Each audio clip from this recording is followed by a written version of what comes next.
Weduna ġenna fl-art, weduna nifs ġdid, iżda dan id-dil mal-ewwel der artifiċjali, ma beda jsir xejn u kollox sigriet, 300 miljun minħal il-poplu li swewna qares, mhux min-naħa ta' finanzi biss, imma anke mill-lat ta' saħħa. Ex Armanet News il-President tal-MUMN Paul Paċ wara laqa li kellu l-ħamis filgħodu mal-kap tal-Partit Nazzjonalista Bernard Grech. Dan fid-dawl tal-aħħar żviluppi relatati mad-deal tal-Vitals fejn l-MUMN uriet it-ħassib tagħha l-istat li jinsab fih is-settur tas-saħħa. Tal-kontratt li kellna ma' Stewart wassal għal batija kbira. Mhux biss għall-infermiera li jridu jaħdmu f'dar postijiet mhux attrezzati, imma l-esperjenza qarsa ta' pazjenti li tpoġġew f'dal-areas ġo Mater Dei u ġo Mount Carmel li m'għandhomx toilets, tispiċċa toilet minn dawn il-plastic disposable toilets, privatezza, dinjità tal-marit, il-prezz kbir li qara li ħallas il-poplu Malti tagħha. U mhux għax ma kienx hemm flus, il-flus kienu hemm imma sempliċement ma ntefqux għal ġid tal-marit. U hija ħaġa il-bot mill-politika li qatt ma kellha tintuża sistema li llum ħarġet bid-dekret tal-qorti frodista fraudulenti bħal di għaskapitu tas-saħħa tal-morda. Hija ħaġa ma titwemminx. Il-President tal-MUMN Paul Paċ qal il-Union ilha żmien twil tħoss li dan id-dil kien wieħed fraudalenti. Saħaq li dak li ħareġ mid-digrit tal-qorti juri b'mod ċar li kien hemm komplott ta' tliet atti.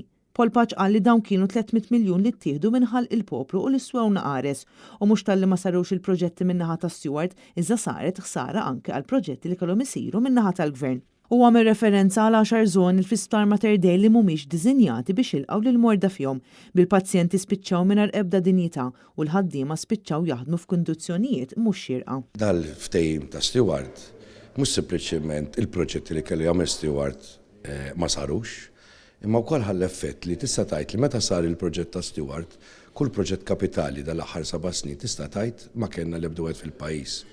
Nista' nsemmi ħafna. Kellu jinbena blokka tal-outpatient ġdida bil-parkeġġ taħta. Kellhom għandna bżonn swali illum kulħadd jaf Mater Dei minn 6 kuruturi u l-kantin tal-isptar il-Liberija u għandna issa wkoll 4 areas oħra miftuħin. Ġifieri dawn postijiet mhux attrezzati għall-morda. Kellu jsir refurbishment ta' Mount Carmel, kellu jinbena sptar Mount Carmel ġdid. Waqt l-istess laqa Paul Paċ sostna li l-fatt li jkollok staġnar fis-settur tas-saħħa popolazzjoni dejjem qed tikber hija xi ħaġa li qatt ma saret fl-ebda pajjiż fl-Ewropa. Il-President tal-MUMN jispera li dawn il-miljuni kollha li nsterqu mill-poplu Malti jintraddu lura u verament jibda jsir investiment serju fis-settur tas-saħħa.